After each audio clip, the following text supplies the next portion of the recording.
What's going on, YouTube? Welcome back to the channel. It's your boy. Today, we're tackling the Manticore level 12. Yep, I know I'm dumb. That's fine. Fine. A little crazy. So, this is our Derwin Battlemage build. Okay?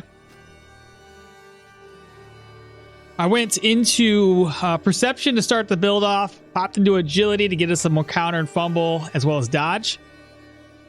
Then we're going to build into Vitality. We're 1 point shy of 15, otherwise we would have more health. And block power, recover, control res, all that stuff. Fun stuff. Currently we're using the Pilgrim Staff, so our base weapon damage is at 18. The Pilgrim Staff gives us right now crit, efficiency, and shock damage. A pretty good weapon. We just found it not too long ago. Our weapon damage is going to be much, much higher than this. Keep in mind, we are the Battlemage, and the way we build our character, it's going to increase our weapon damage the longer in the fight we go. Currently, we have only a little bit of armor penetration with 0 and 0 for body part and armor damage. So it's going to be a little rough there. Accuracy is 89. Crit chance is 6% with an efficiency modifier of 40. So we do a crit, it's pretty massive. Counter chance is 8.5. Fumble 6.5, pretty low. It's going to be even lower when we're doing everything right, hopefully. Skill engine costs, spells, cooldowns, view, you guys get the idea. Knockback chance is 8.2. It's not going to matter on this guy. He's got a high resistance. Who cares? Stagger, same idea. Now, we did get super, super lucky. And we got a life drain on the ring. So yeah, we took it. Moving on down, health restorations right now is nothing. It's hardly anything at all. I have to eat this food here right off the bat. But anyway, energy resto is pretty decent at 40. Protections is 11. Not a whole lot of block chance. Not a whole lot of dodge. I'm going to rely on my ability tree for stabs to kind of help me, at least in that regard. Plus, we have elusiveness. If I need to pop it, I can. I'm going to have to rely on my dodge, or my crits to kind of recover energy. Crit avoidance 14. Fortitude's 20% currently. Bleed resistance 21. Not a whole lot of move res, which is going to scare me. If we get immobilized by any of those skeletons, probably fucked. Intoxication resist, sorry, hunger resistance negative 33. Fatigue is at 25 resistance right now because we have, I think, something on here giving us fatigue resistance. Damage resistance is nothing really here, just a little bit of physical, and everything else is in the zeros. A little bit of slash, a little bit of rend. Nothing else. Magical power, nothing extra here from the looks of it. Moving on to the ability screen. So this is our Battle Mage build centered around Battle Trance, meaning that so long as there's enemies within vision and I use spells, I get more weapon damage. Now this stacks 10 times. Stacks 5 times for 10 turns. And you can get like 140 weapon damage off of that. And like 15 crit chance off of just casting a few spells. Each received strike, including a miss, right, will grant us negative 3% damage taken and negative backfire for the same amount of duration. We have the Step Aside ability, which allows us to attack the Manticore from a distance, which I'm going to use a lot. I got to keep an eye on his skills. There's a certain skill he goes to use that I can use this skill, get a free hit without taking any damage myself. We have the Hail of Blows skill, which, you know, it hits 3 times. And if it hits all 3, it's pretty fucking good damage. Destabilizing hits means that if we stagger, daze, or knock back anything, then that targets will be applied with more damage taken. I doubt we're going to daze or stagger or even knock back the Manticore, but if we get lucky and do that, that's more damage. Down here, full and partial blocks and dodges will grant us more counter chance. Now, we already just saw we don't have a whole lot of block or counter block or dodge at the moment, so the first part of this isn't really going to help us. At least I don't think it will. But the second part, using spells, will grant us more dodge and more block, so that stacks 3 times. Eventually I'll get Unwavering Stance, which will give us more counter, more block, which helps all of these skills kind of intermingle. Next skills that we unlocked. We went all the way down in athletics to grab up elusiveness. So this helps us with our magic resistances for every dodge. Again, we don't have a whole lot of dodge. It also applies all adjacent enemies with more fumble chance, less accuracy, and less crit. Dash, we need it to get away from people. And then elusiveness to help us increase dodge and decrease damage taken. We're probably going to end up using that against the Manticore at some point in time. If we need to, there's also brace for impact to increase our dodge and block while also increasing its fumble, decreasing its accuracy, its armor penetration. Survival, I didn't do anything yet. Magic Mastery, we got the Seal of Power, which again, we're talking about that weapon damage increasing, right? This is another skill that helps us increase weapon damage. Into Body and Spirit for more weapon damage. It's all about stacking the weapon damage with all these skills in play. Same thing with Electro. We have Electro. This is just to help us kind of apply them with a debuff, as well as help us out, because it also helps us apply residual charge to the enemies. This is, again, more weapon damage. As far as the gear is concerned, I have my backpack on, and you probably noticed that there's a lot of items here. So I got plans to maybe spread these around the map. I just got to figure out how I want to do it. So I'm going to eat this one. I'm probably going to wait 20 turns and eat another one. Just do that right now. So that way we have two food buffs going at the same time. This one here will be health restoration, intoxication resistance, which is good to have during this fight. This is more for energy restoration. So I'm going to go ahead and eat this one. We're at 70 turns on that. Now, it freed up a space or two. So Vivifying Essence. Here's what I'm thinking.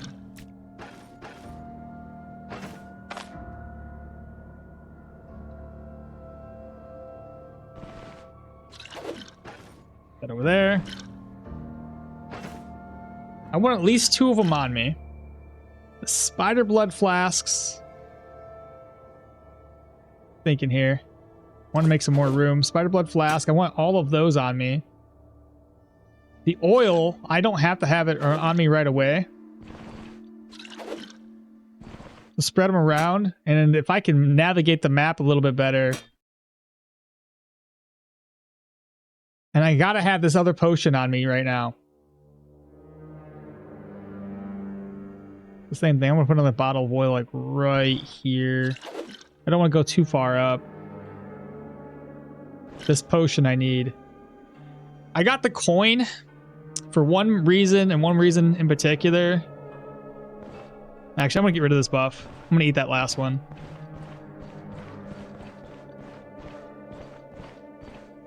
Alright, eat the last one. There we go. And then take a bottle of oil. Okay.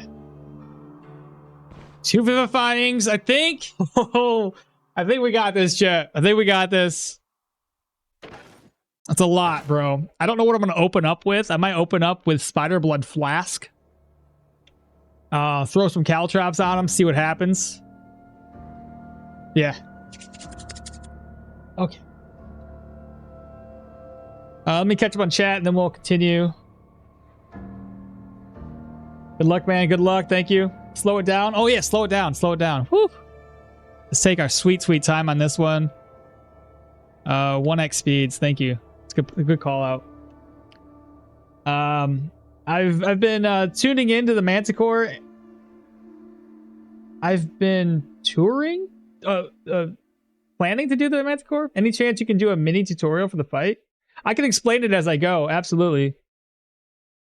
What level is he? I'm level 12. This boss here? This is a mini boss? This is a boss. You need to pray. Eat, bro. Have a debuff. This isn't really a debuff. It just like decreases dodge, but everything else is fine. Is this perma? It is permadeath. That's why I'm nervous. I fought this before. I believe you can stack crit pretty well if you use if you're a staff user, and we are.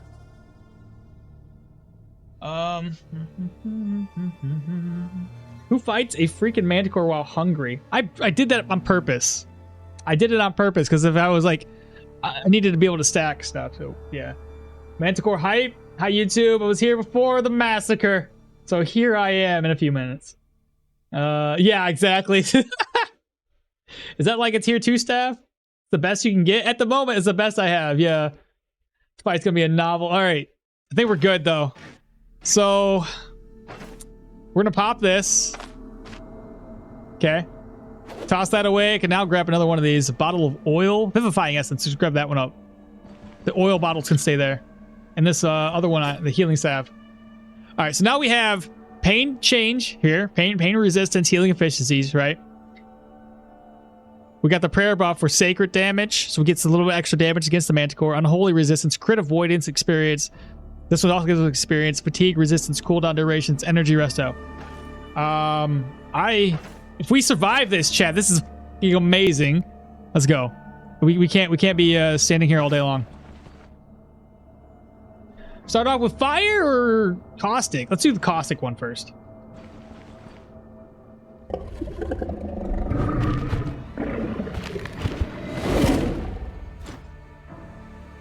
Die, monster. All right, first move up, caustic, throw it, because I think the first move he does is going to be to summon servants. So he does animated servants right off the bat, and then he typically will do vengeance of the dead. So I could start off by jumping him, but I'm just going to throw this in his face because he's going to sit there inside of it. He didn't get applied with it, though. That's dumb.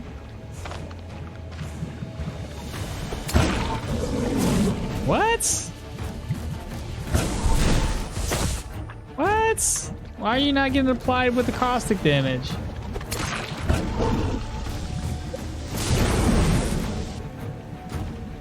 That's upsetting to me.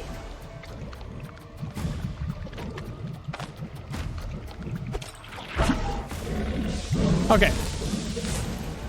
So let's inspect them again. So essentially what we're looking for is a couple of things. I'm going to try to talk slower. I know I'm excited. So there's Lion's Leap. I don't really have anything else to say about this except he uses it fairly randomly. There's no rhyme or reason to it. He'll just use it when he wants to. Sometimes he uses it to get closer to you. Other times he uses it to get far, far away. Other than that, Primal Ether, he will use, so long as you're not adjacent to him, he'll use Primal Ether. He will typically prioritize Vengeance of the Dead when it's off of cooldown. So if you want to get some hits on him and you have a charge attack skill like I do, then when this is off of cooldown, you can attack him for free without risk of you getting attacked yourself. Animated Servant, he typically does this whenever he doesn't have enough summoned minions, because I think there's a maximum amount that he would like to have on the map, or just off of cooldown, right? But if this is still on cooldown, but this is off of cooldown, you still can't jump him. He doesn't prioritize doing this over attacking you with his deadly tail. And then lastly, Bone Pyres. Bone Pyres is something he's gonna do if there's 2 or more skeletons around you. So if they're adjacent like these 2 things, he'll use that Bone Pyre. So that kind of sucks. It kind of screwed us over there, chat. That's unfortunate, but what are you gonna do? So let's do this. He stepped on our claw trap, or our caltrops. I'd applied him with a debuff, and for some reason he just wants to sit there. I guess that's fine. Interesting. Why would you sit there? He's gonna use his laser beams next. That one's off a cooldown. Now the laser beams in this position go straight down, so I can move. You typically don't want to be nearby a lot of this. So what's gonna happen here? I'm gonna wait my turn. This skeleton's gonna come to this position, and then he's gonna do that fire, the pyre thing while I'm moving. The skeleton should move over to chase me. Should. So I'm gonna wait.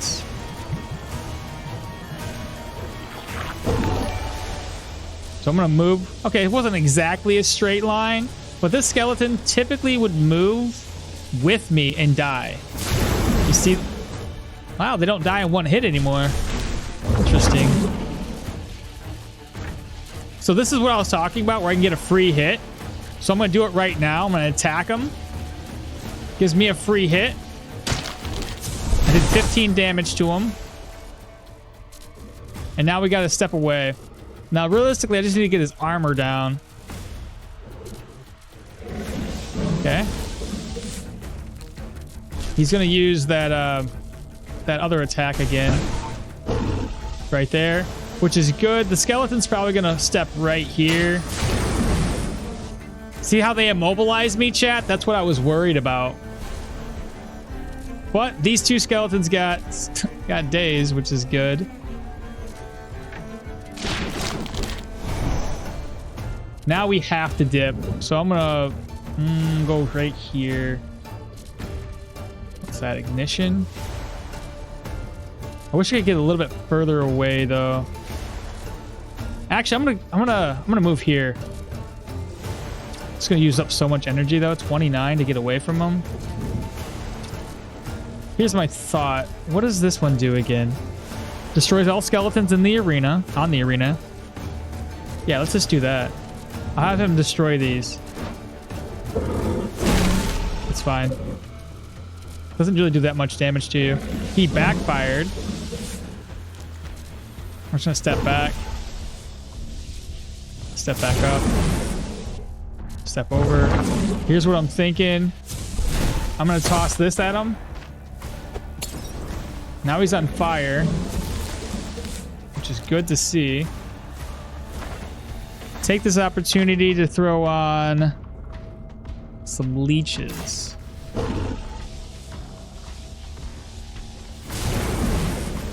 And then he's still on fire for one more turn. I'm gonna throw this at him.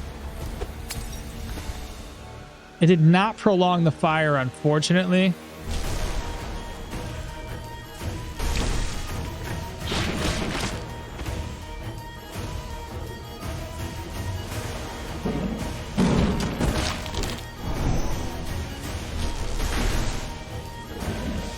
He backfired again.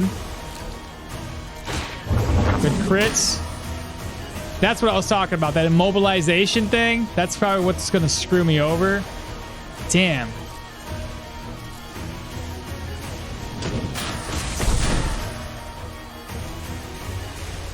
That's what I was worried about. Mobilized again, chat.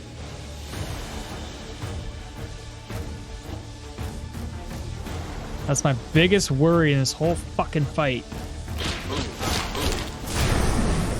Now I'm stunned and bleeding twice.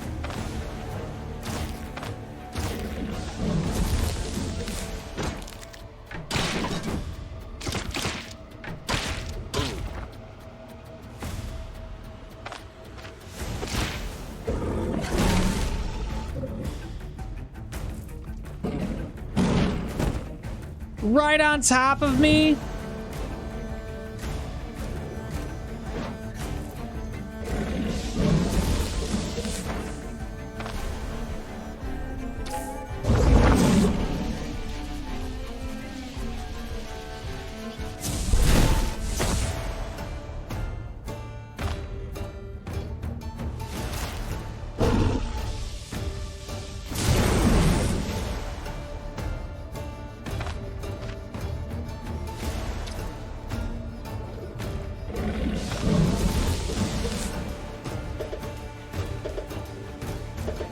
I can't throw it.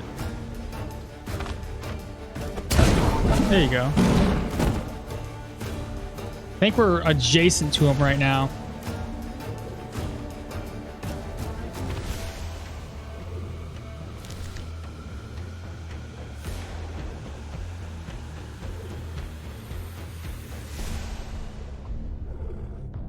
Did about as much damage as I could do for the time being.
Damn, bro. I tried. All right, so they definitely stun you in place a lot more with only 27% control res than I could have imagined. But that's okay. We figured some things out. Whatever. Ah. Oh. Woo. That was tough. So here I am. Yeah. Hey, man, we had to try it. I was playing too safe this whole time, bro. I had to do something. Oh, man, I got to do it for the views, right?